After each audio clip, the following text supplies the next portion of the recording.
Today, we're going to dive deep into the often misunderstood world of seduction.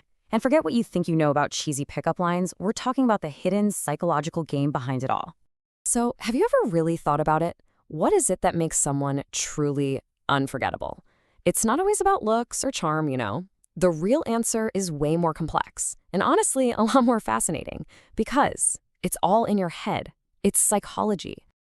And this quote from author Robert Greene really just nails it. This is the entire goal. See, the real victory in seduction isn't about being physically present. It's about mental occupation. When you're not even there, but you're still the main character in their thoughts, that's when the game has been won.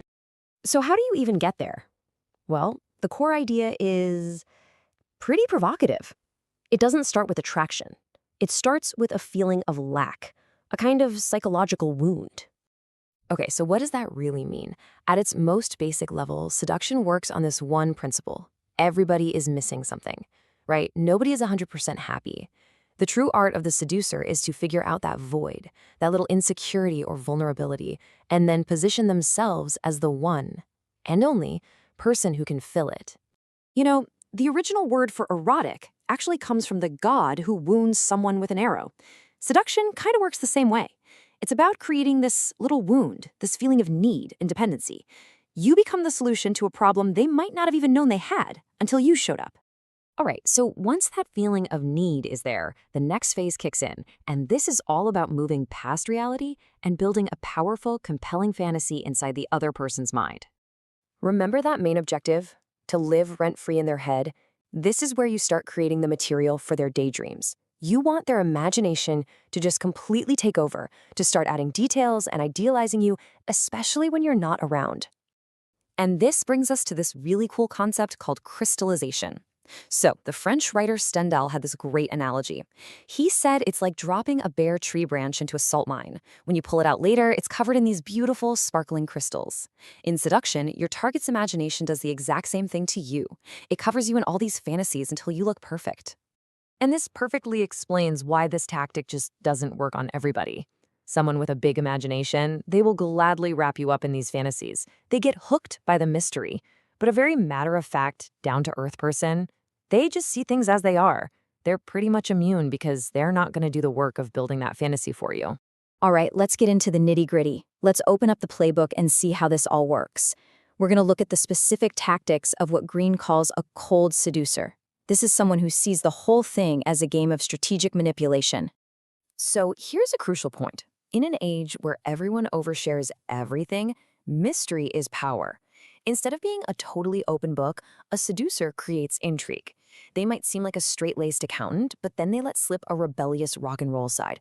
It's that little 5% of unexpected behavior that turns you into a puzzle they feel this intense urge to solve. Now here's a classic and, let's be honest, often deceptive tactic, the friend gambit.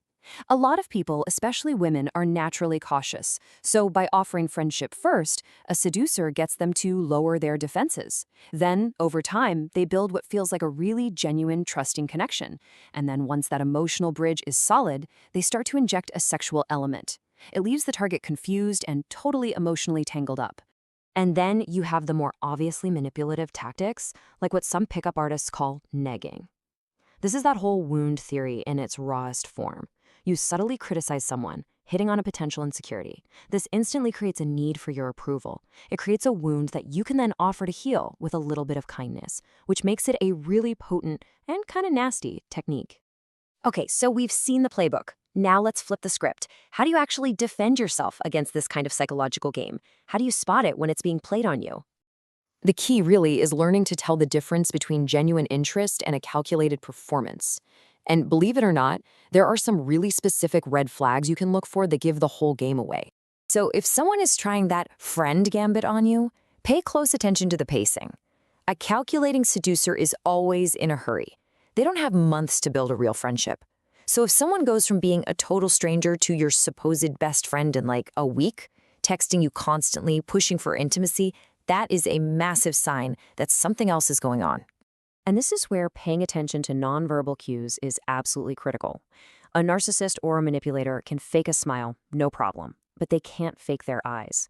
When someone is genuinely into you, their whole face lights up.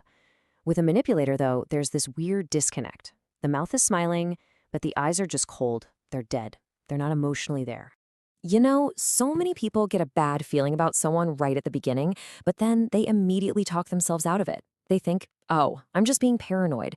But that first gut instinct, that is often your most accurate read of the whole situation. You have to learn to trust it. And all of this brings us to a really crucial point. These skills, perception, intuition, they're more important now than ever before, and maybe more difficult to use. I mean, think about it. In the past, daily life was just constant face-to-face interaction.